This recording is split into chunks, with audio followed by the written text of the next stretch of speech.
Ladies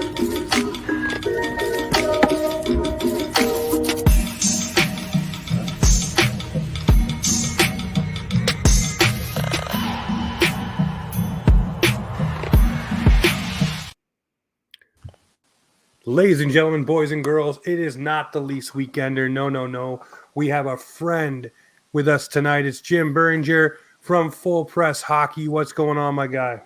Well, my guy, what's going on? How you doing today? You gotta be thrilled after the performance by your boys this weekend.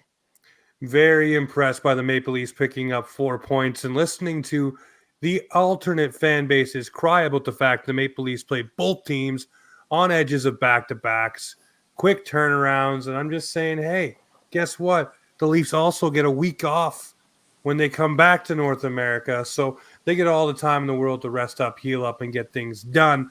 But before we jump any further, I want to pay a little homage to our sponsor of the show, Boxing Rock Brewing Co. Go check out their fisticuffs over the holidays. It's an absolute great beer for the holiday season. Check out Boxing Rock Brewing Co. Shout out to them. But before we get into any Leaf-related topics or anything like that around the Global Series, there's something serious that happened around the hockey world, and it's the Milan Lucic incident, and I'm going to leave it at that. It's domestic violence, so there's a trigger warning right here. We're going to talk about it for just a second. If you're using this as your vehicle to dunk on Boston Bruins fans or the Boston Bruins organization, you need to look yourself in the mirror, give your head a shake because your goddamn eyes are stuck. It's ridiculous that you would use this man's downfall, his family's downfall, and then, of course, whatever's happened in that situation. We don't know the whole details, but if you're using that as your vehicle to bash on a team and bash on the rest of the Bruins players, what are you thinking? What are you thinking? Do you know that someone in this situation, maybe multiple people, are really going to be hurt and up by this situation for a long, long time, and you're using this as your vehicle to, hey, this is what the Bruins are all about. This is how the Bruins go. No, it's not. No one condones this shit. No one accepts that. No one thinks it's okay. So park that, put it back where it was. Your biscuits aren't done. Turn the oven back on and go sit and watch some TV because you're out to lunch. Really out to lunch on this situation. Truly out to lunch. Again, it's an incident. We really don't know too much about it. Let it be. But if you're dunking on a team because you don't like them, you're saying this is what they're all about. No way, man. I see all these clips that come out, old clips from years ago about Lucic's things. Look, the organization says they're with Lucic. They're going to get him the help that he needs. We don't know the whole story, but don't use it as a way to just dunk on them. Look, you got to respect what they're doing. You got to respect that team. Just leave it at be. All right, so you don't like that team? Don't use this as a catalyst.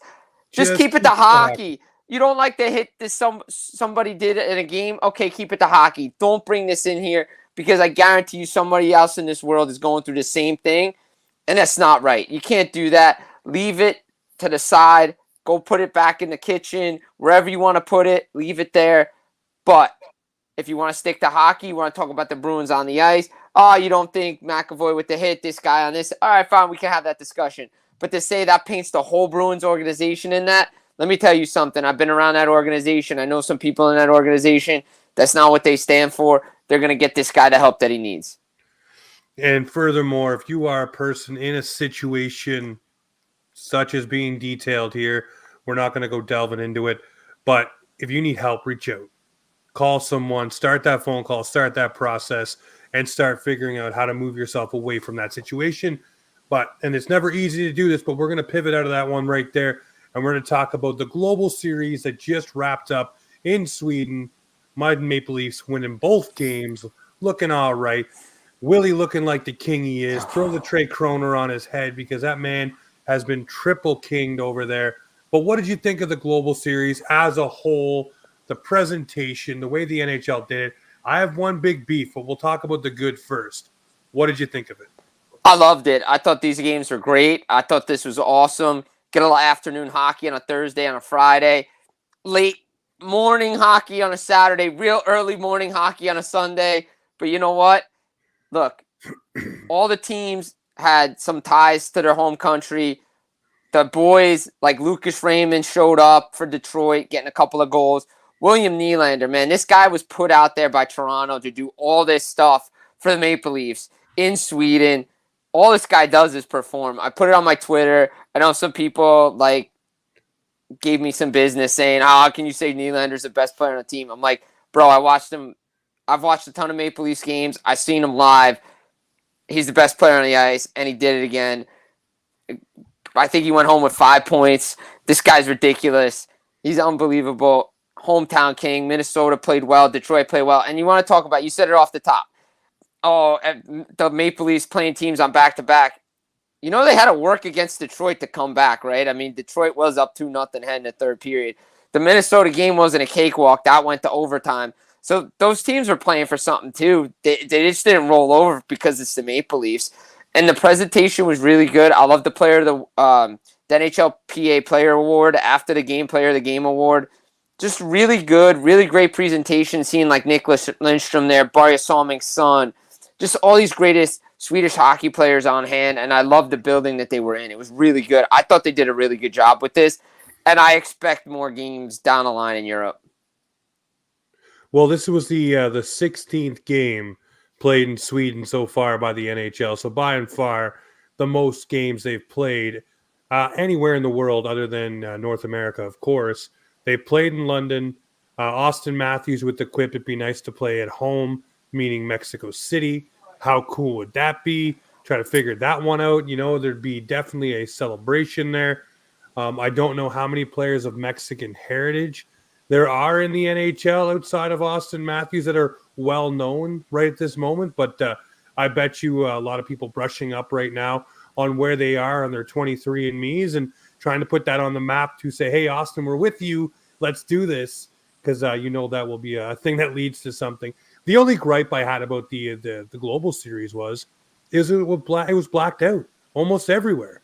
You had to have the basic NHL network or whatever it's called, the equivalent center ice or whatever they call it, NHL Plus now, to watch these games. I'm used to it on the East Coast. All my Maple Leaf games are pretty much blacked out unless it's a national broadcast. So I don't get to see half the games. I have to find an alternate stream site and be able to watch, much like I had to do for the Global Series. And a lot of people in Ontario were saying the same thing. How do you grow the game by not allowing people to watch it? I don't understand that. And same thing, the NFL just went over and did things in Germany and Frankfurt, and everybody could see that game.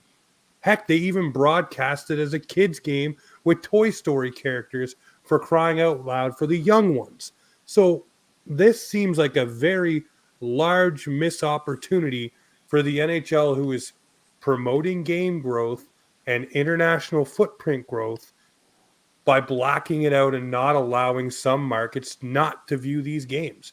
It doesn't make sense to me at all. These should have been able to be seen by everyone on every network, regardless of the deal signed. It should be basically an international broadcast. It should be like the Olympics. You should get to see it because it's a special event. That is my one big gripe about this. I mean, I don't have a gripe. I mean, look, I agree with that gripe. I mean, I was seeing it all over X, Twitter. Guys are saying, hey, game's blacked out in my region, can't see it. And I'm like, well, I can see it because I have NHL Network. So, you know, it doesn't, you know, it didn't really affect me. But I could totally understand it because you see it down here, too, with ESPN Plus with the national games. If your team's playing on ESPN Plus and you're regional, you don't get the game. Like, you just don't get it. It's blacked out, which is, again, I think we need to get rid of these blackouts. I agree with you. It's so dumb. I mean, it's a national. Realistically, these Global Series games, these preseason games, when they're going to go up to Quebec City for games, when they were down in Australia, those are international events. Those should be on television. Let everybody see it. Grow the game. Again, Sweden, we should be able to get those games. You know, you see the World Juniors when they're overseas. They're not blacked out. You get to see that stuff. I totally agree. I mean, you should be able to watch your team without going through a stream site. You got to get this package, that package. If you really want to grow the game, you got to be able to make it available to everybody. Even if somebody's in Ontario, yeah, your Leafs are playing. You get to watch that. You're all the way out in Vancouver. You're up another province. Like, you should be able to watch the game, not be blacked out. It shouldn't be blacked out. And the big thing for me is, okay, I get it. maybe for regular season games with the regional viewing restrictions and all that stuff. Okay, I get that. But this is a special event. You're not impeding on the Montreal Canadiens while someone's in Sweden. No. Everybody wants to see what's happening in Sweden. Doesn't matter. You want to see what's going on there. So I just found it really weird that the NHL wouldn't take that proactive step and doing that. And they should have done something maybe. They have the partnership with ESPN, much like the NFL does. They should have did some fun digital game. They've done it before and really just ramp it up and get everybody involved. And, man, you could have brought in some of the Swedish alumni in on the children's broadcast side of things and had some fun. But they really did. I'll give them credit where credit is due. They brought in a lot of previous NHLers and really got them involved with everything. You see Daniel Alfredson on the Senators bench. You see Matt Sundin out at practice. You see all kinds of different guys in the stands giving interviews, getting hyped up, hyping this up, talking about the players. Of course, you see Michael Nylander just pumping it up for his son. But they did that well. And the Da Vinci, the Globe that they played in, that was absolutely awesome. What a beautiful sight to see. But, the one missed opportunity to me was like, man, you could have really took this from here to here very easily, and it probably would have been just a couple clicks of a mouse and a signature, and you're done with it, and really ratchet it up. I agree with you. I mean, look, you heard about the Frozen Frenzy down here on ESPN. Oh yeah, they had it the one night. I was in the States when it happened. I was in Florida. Like, that was a great night. You had it with all 16 teams. 16 games, 32 teams are playing. But there were, again, there's some missed opportunities along the way when we had election day here in the States. No NBA was on. There were 14 games that night. Like, that should have been a night where we have this thing going. Get more eyeballs on a product. But again, I think we're all learning, but I think we could have sent an ESPN crew over there, maybe send a TNT. Even if you want to just throw it, Sportsnet, simulcast, something over there. Like, just put it national, CBC even. Like, put it up because people want to see this stuff. People want to see, they're like, oh, international hockey. Oh, it's at 11 o'clock. Oh, it's not at some random time in the morning, like 4 a.m. Oh, I get to watch it. Kids get to watch it. Like, that's the big thing. Kids are going to be able to get to watch it 8 o'clock, 11 o'clock, 2 p.m. Like, you want everybody to watch this thing, get more eyeballs on it. And again, regional contracts, all this stuff, but I don't think anybody's going to care. The Canadians aren't going to care. The Jets aren't going to care. Like, all this stuff, nobody's going to care. International hockey, you're overseas, you want people to see it. Yeah. No, for sure. Well, some other things that have come out recently is the dislike from the NHL about the overtime and ragging the puck and just the invent of how to change this and make it more exciting. For me, 3-on-3 is already good enough. I like it. And there's already enough chances and there's already enough excitement and ways to win the game. Hello, William Nylander today in Sweden, by the way, going coast to coast. So there already is excitement.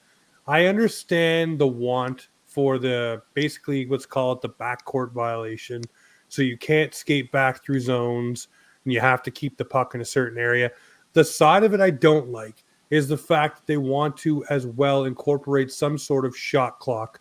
So teams really just can't, let's just say, hog possession, because there are teams that are really good on the cycle and can just play keep away, even 3-on-3 in the defensive zone, no problem, and just keep that puck to themselves, or even in the offensive zone, same way, and cycle it around the offensive zone and not allow the other team to touch the puck. So if you have a shot clock, it opens another can of worms. Now, you could just say when the clock stops, that's it.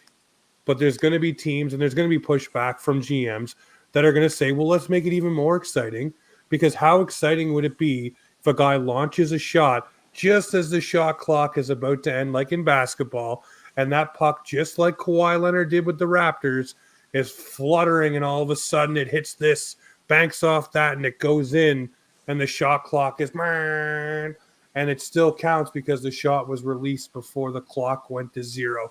That gives you those Kawhi Leonard moments in the NBA, which is what people will say. For me, I'm like, this just adds another point of review, another point of a problem, where if they get it right, it's great, or if they get it wrong, it's bad, because it also could implicate a team making or not making the playoffs based on points in the overtime, which is just, to me, opening worms that you don't need to. Because no matter what you do, and you can agree with me, Jim, no matter what you do with overtime, coaches will find a way to overcoach it, period. If you implement these rules, they will be found out and figured out quickly, and it'll be overcoached yet again because you'll use something like the lacrosse change. Guys will be waiting at the end of the bench. As soon as that zone entry happens, Buddy will run off the end of that bench like on lacrosse and be back off. Vice versa, Buddy will be waiting on the other side to run off and go down to the defensive zone. You'll just have things set up and ready for when this happens. I 100% agree with you. I mean, look, we're overcomplicating this thing, right? 3-on-3 is fine. I get it. You know, okay, the cycling, the possession. Hockey's a possession game. If I have the puck, that means you don't have the puck and you can't score and I can score. That's the point. And by the way, a lot of games are still ending in 3-on-3. It's not like we're going to the shootout all the time here. We're not going to the shootout all the time, okay? Look, I understand, like, the optics are bad. You see it early on. Teams are going to figure it out. The problem is coaches have figured it out, right? Okay, 3-on-3, okay. Well, before we're playing more of a zone kind of triangle. Now we're playing man-on-man. We're sticking with a guy. We have to do – you said it today. William Nylander went coast to coast by himself. Here's another problem, too. The same guys are always out 5-on-5. So the line changes, they're the same guys, and they're tired by the end of 5 minutes. If you look at some of the other leagues, I think they reached out to like the BCHL or something, BHL. They go to 10 minutes, but they're using more of their bench. So when their star players come back around, they're not as tired, and the game's over because they're fresh, and they've rested for a minute and a half, and they're ready to rock and roll. To me, the simple fix is 10 minutes. No more. They don't want whistles. They don't want shot. I mean, look, the shot clock, whatever. It just opens up a can of worms for more review that we do not need. We don't need it. The offside review is bad enough. And thank God we're finally putting a plane in place because, I mean, the skate, this thing, like, that was ridiculous. The Matt Duchene thing was so over the top. We knew it was offside. But now we got to get this minute fraction. Your skate's just over. Okay, now it's offside. Okay, fine. You're going to know the same thing exactly what's going to happen with this shot clock thing. Just go to 10 minutes. It's not hard. And if you don't want to go to 10 minutes, here's an even better idea. You play it like it's the All-Star game. Since it's a gimmick anyway and it's not real hockey, play a 5-minute period. Okay, play a 5-minute period, but no face-offs. If a goal goes in, just take it out shinny style and play until there's a winner. That arcade style is never a bad idea. You'll never get the gripe out of me. But yeah, move it up to 10 minutes. Make it more interesting, more fun. Here's the other thing, though. I don't mind bringing back ties. Neither do I. It was something that wasn't broken, but they wanted to fix it. So, I mean, a tie game was never exciting, but if you still go to 3-on-3 overtime and there's no winner, cool. I don't need to see a skills competition at the end of it. As much as we still love when our team wins one, I'm never a fan of going into one, no matter what the result is. I always would rather see more overtime, but we'll see what the NHL does with this. They'll float pilot balloons throughout the summer with different leagues, and maybe the AHL starts with things first. But it does seem like there are going to be changes coming for next season, regardless of what teams like and don't like. So kind of sucks, but it is what it is at the end of the day, I guess. Yeah, I mean, the shootout is the shootout. It's a skills competition. But here's the thing with the shootout. It doesn't really matter because I look at it this way. When it comes down to like a tiebreaker, it's wins in regulation. It's your shootout wins don't matter. Like, oh, yeah, I got all these points. But if I'm tied and say my team has 18 shootout wins and your team has 15 shootout, well, I'm not in the playoffs because those wins don't count, right? Like, you have to be ahead in points or you have to have the tiebreaker, and they made the tiebreaker completely something different. Now, if they move the tiebreaker to shootouts, then lots of teams will be pooched. Let's just say how much. Exactly. And for me, before we get off this topic, there's an easy fix besides this. If we're not going to go to 10 minutes and these guys don't want to play more hockey, fine. You know what the simple answer is? Besides getting the tie back and bringing that back, simple. You want to make wins matter. You want to make regulation wins matter. 3, 2, 1. It's that simple. Yep. It is that simple. All right, well, let's do a quick one here. Most shocking team, good or bad, Ooh. this season for you? Who is it and why? I got to go with the Flyers, to be honest. The Philadelphia Flyers, they're continuing to roll right now. They just won their 5th straight game Just today. want to point out, does everyone remember on X in the offseason when I said I think the Flyers will surprise a lot of people? And boy, oh boy, did I get rained on for it. And I said, watch. This team, for some reason, I got an inkling with Couturier coming back and certain pieces feeling like they're ready to roll. This team, you might have something cooking, and they got something cooking. Look, Flyers for me, Bobby Brinks looked good. Couturier, you mentioned it. He's healthy. Cam Atkinson's healthy. You got Owen Tippett picking up where he left off. Carter Hart's looking like himself. I think John Tortorella is allowing these guys to play a more offensive-minded system too. So that is really good. I know they still play that defense, still play hard to play against, but the Flyers are probably a little bit ahead of schedule right now, and that's a good thing. Let me tell you this one. One team that really surprised the brakes off me. Well, I agree with the Flyers full-heartedly. They would have been my first pick. For me, it's the Vancouver Canucks, a team that was in such disarray last year. And I know they've lost a couple in a row right now, but they are a team that has players leading in lots of statistical categories. They also look like a cohesive unit. They're figuring it out. They're getting depth scoring, timely scoring. Their big guns are playing. Hello, Elias Pettersson. What's going on? Quinn Hughes stepping up, doing his thing. The goaltending, Demko looking good. Hey, who would have thought the backup goaltender from Pittsburgh swinging in, Casey DeSmith, and looking pretty good in Vancouver? You know what I mean? I'm just saying nobody would have thought all of these things after the turmoil they had last year would click the way that it has, including one, JT, I'm hard on myself, Miller. Yeah, that's very true. I mean, I was really impressed with Casey DeSmith's game last year, even though he struggled. But he got his game going in the World Championships for Team USA, and I think that really helped him going into this season. And look, Vancouver, very shocking. You throw Anaheim in there, but I agree. I think for me, it's the Flyers, but Vancouver, I definitely agree with two out in the West. For sure. Well, we'll move on to the team du jour, the jersey behind me, the logo on my head. We'll talk about the Toronto Maple Leafs. And the one big topic right now is John Klingberg. And I say this because I've been saying this for a couple of weeks now, and a lot of people saying I'm a conspiracy nut to throw on my tinfoil hat. But usually where there's smoke, there's fire. John Klingberg had double hip surgery early in his career. Now he's with the Maple Leafs. He's unable to go. He's unable to play. He turns around, plays a Saturday night, flies to Sweden, cannot practice, practices for about probably 10 minutes, and gets off the ice.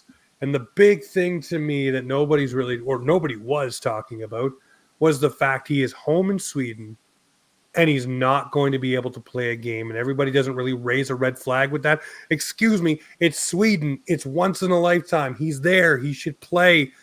He's not. So that tells me right there, there's no tinfoil hat here. He's actually hurt. And this guy probably will end up on the LTIR for the Toronto Maple Leafs.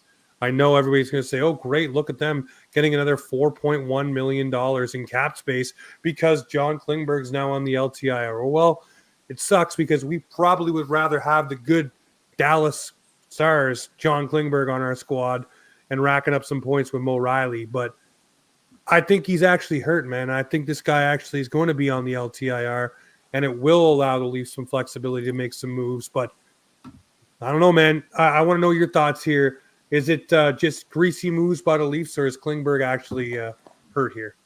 Look, he played in Vancouver. I was at that Saturday night game. I was very shocked to see him play, considering he didn't play the night before. And they said he was hurt and he wasn't going to play. And then all of a sudden he played. And then he didn't play here. I think he's legitimately hurt. And yeah, I mean, look, it stinks that he's going to go on to LTIR. And you got to look back at this. I mean, hindsight's always 20/20. But man, what a different story it is if he signs that 8x8 deal in Dallas that he got and didn't test the free agency market. I mean, he misread that hand. But look, it stinks. He's a good defenseman. He was really good in Dallas.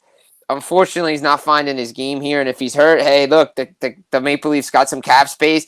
He's going to join Matt Murray on Robida Island. I mean, that island's got a lot of hotels, a lot of suites there. I mean, we joke aside. I mean, it's, it stinks that that place exists. But hey, you know what? A guy usually going home means they're going to play. He doesn't play. I don't think we're going to see him the rest of the season, to be honest. No, if he can't get ready to play over in Sweden, I mean, especially with the time off. They played Saturday. They didn't play again till Friday. They said, we're going to hold you out till Sunday. Of course, he doesn't play at all. They say that the plane ride over was a detriment. It really hurt him. They've been trying all kinds of different treatments and things like that. Even a token appearance today as a bottom pair guy, 5 minutes maybe, you'd think that he'd get on the ice if he could, and he didn't. And that, to me, just puts up the ultimate flag that by the time they get back to North America, probably by Tuesday at the latest, they'll have some news about it, and the Leafs will make corresponding moves to get him as close or get themselves as close as they can to the cap to be able to, make the maneuvers they want to make. And we'll talk about some of that here in just a minute. But some of the new guys are starting to find their footing with this squad as well. Outside of John Klingberg, Domi's looking good on that third line, finding some chemistry with Nick Robertson and Kalle Järnkrok, as Matt Sundin alluded to when we were over in Sweden. So we'll use that. And then Bertuzzi, absolutely looking like he's starting to find his swagger. And I'll say this, Leafs Nation, the passion and excitement that he exuded on that goal from Tavares, jumping into his arms like the hop, skip puppy that we know. He was so excited, man. And I love to see it. But these new guys are starting to really fit into this lineup, and I'm loving it. Yeah, I mean, it took some time. It usually does a little bit of an adjustment. It always takes time for an adjustment, for new guys to come in and get used to understanding what the system is. But the fact that Bertuzzi goes with Nylander and Tavares, that really's helped his game. And, of course, we know what Willie's doing. I mean, the guy's just a stud, 17-game point streak to begin the year.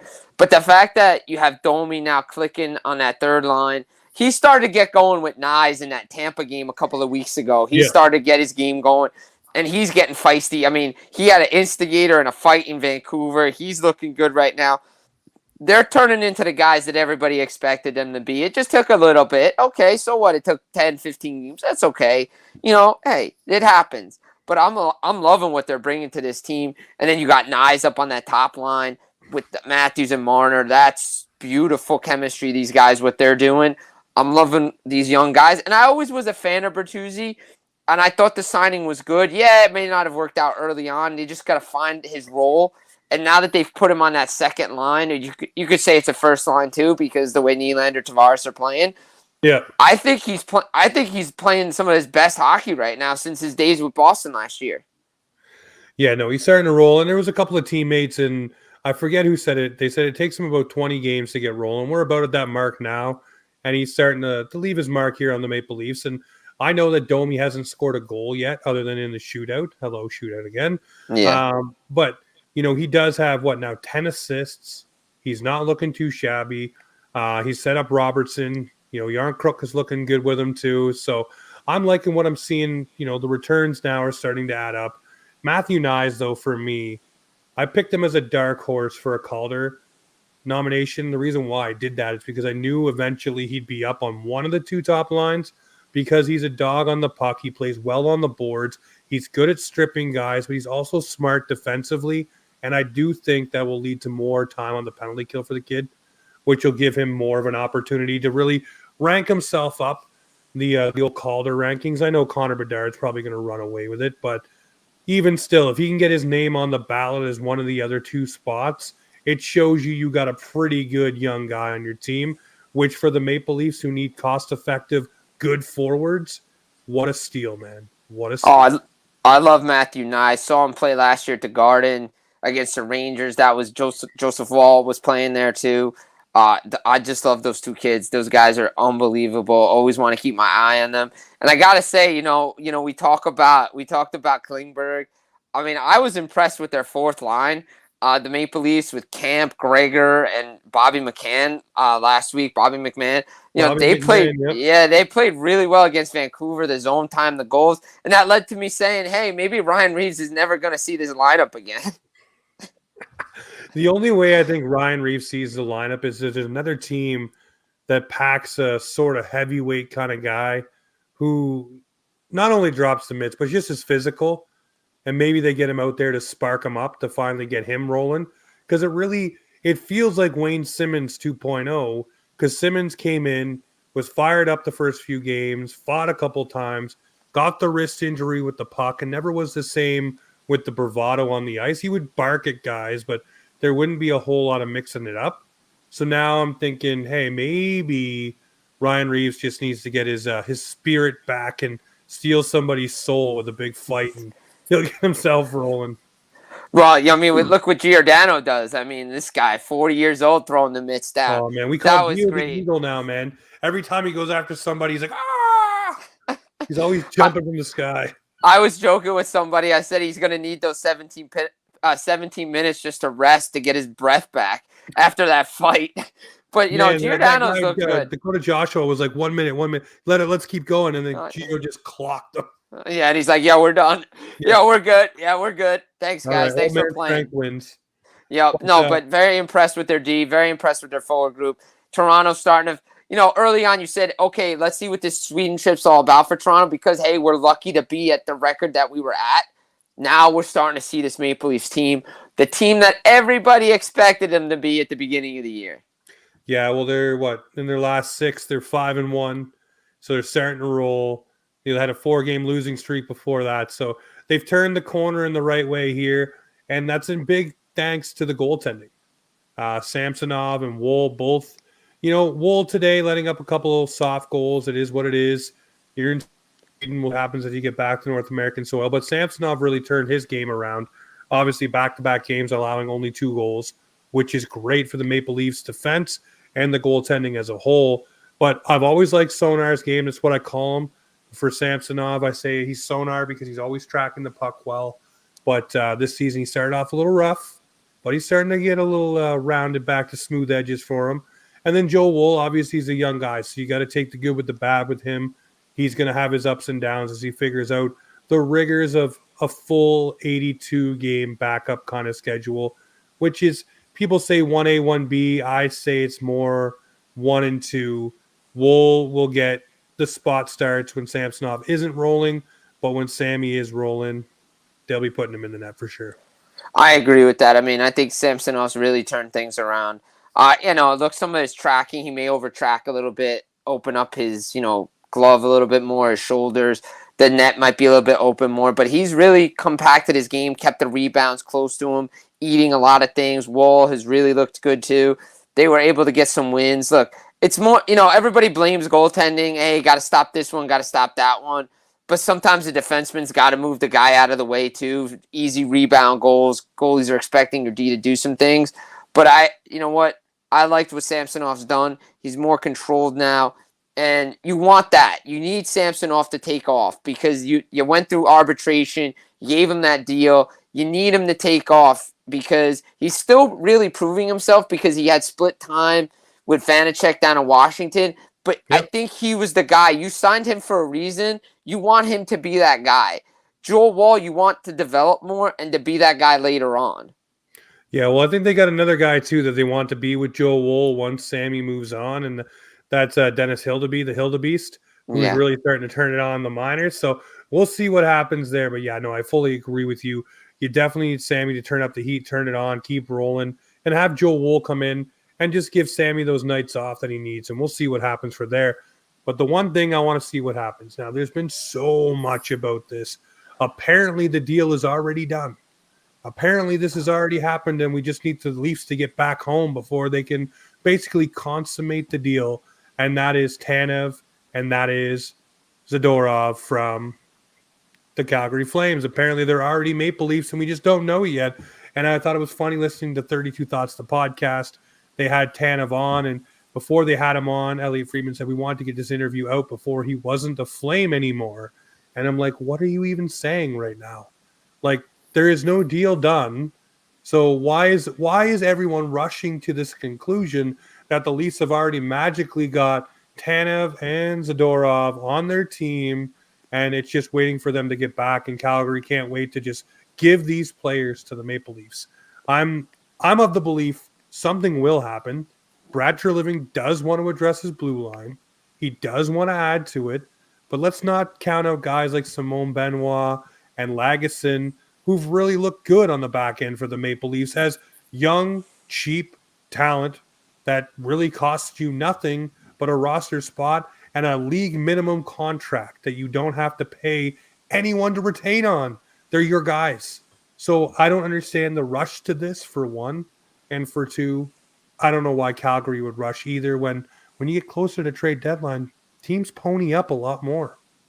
They do. Tanev's name's out there. We know Zadorov's name's out there. Hannafin's name's out there. I mean, heck, Zadorov basically requested a trade to Toronto the Friday night that the Flames played in Toronto. He's like, I don't want to be here no more. I want to play in Toronto. Okay. Guys want to play in Toronto. That's all well and good. But again, we've talked about it. The Maple Leafs are up against the cap, A. B, they still got to rearrange things. So, I mean, look, things get easier if and when, most likely when Klinberg goes on LTIR. So that'll open up your $4.1 million, which will bring Zadorov in at 3.5. But you can't bring both guys in. It's impossible. Unless a rostered player goes equivalent to those guys. Well, the only way that you can do that is if you get Calgary to retain 50% on both guys, which is going to cost you a steep asset. That's going to cost you a first-round pick at least. Or Fraser Minton. Just putting it out there. Everybody's saying he's untouchable. But if you want a team to A, retain, B, give you both players, and C, a lot of people saying, well, we want an extension for Zadorov.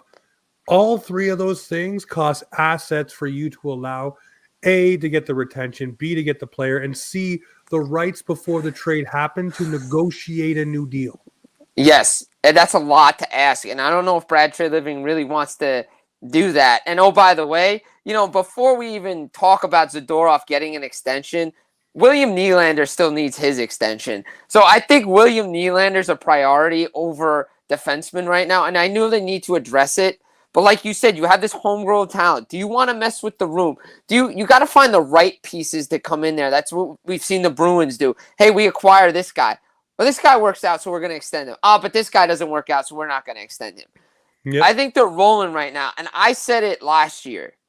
I didn't understand moving Rasmus Sandin for Eric Gustafsson as an outsider because I thought Sandin was coming along perfectly for this Maple Leafs team. Plus, he was going to be cheap, right? He was not going to cost you a lot going forward right now. He looked good right now. He looked good right now. But like you said, Benoit, Lagesson looking really good. They're cheap. They cost you nothing. Again, nobody's looking to rush any deals right now. I don't think the Flames are looking to do anything. They're playing a lot better. I'm not sure they're willing to move those guys right now either. And I think there's going to be more teams involved. We've heard Vancouver. We've heard New Jersey. Their team's going to be interested in these type of defensemen. And I agree. I think one of them will be great for this team. Either Zadorov or Tanev. Same for the other teams. But I think Calgary, if they're smart, they get more teams involved. And the price only goes up, which is going to cost Brad Treliving even more. He knows both these guys, granted. He knows both of them. Again, it's going to come down to ask. It's going to come down what did the Maple Leafs want to do and who are they going to part with.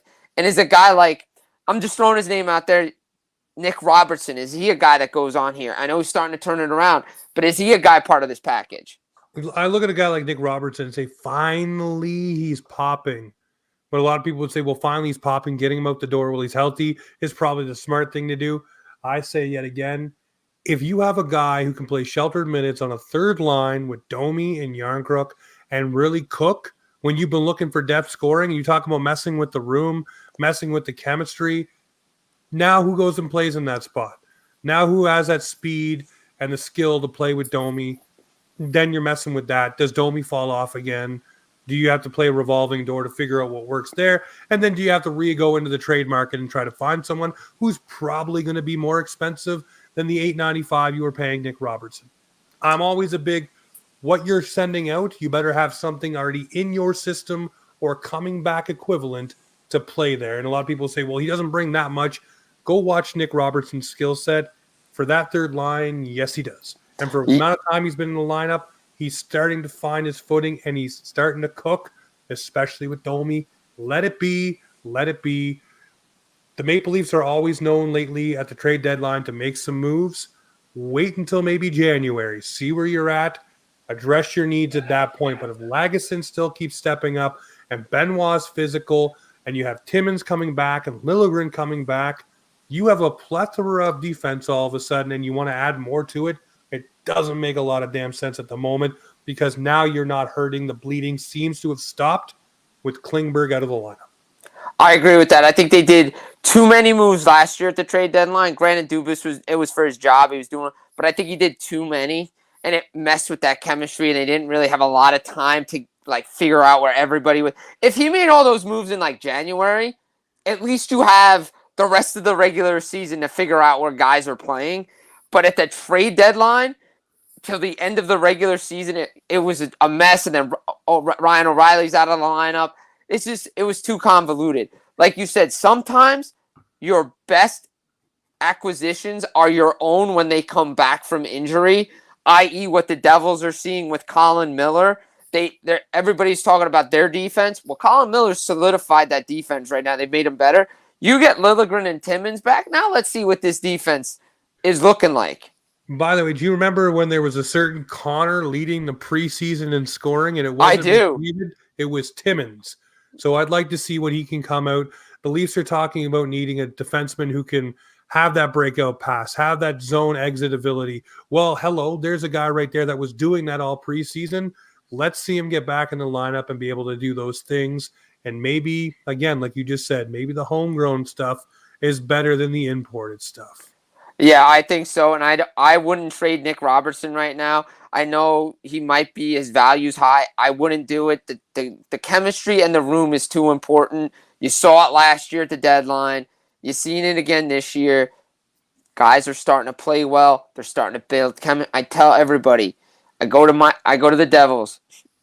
You break up a line of Holtz, Meyer, and Heischer after a preseason. They're playing well.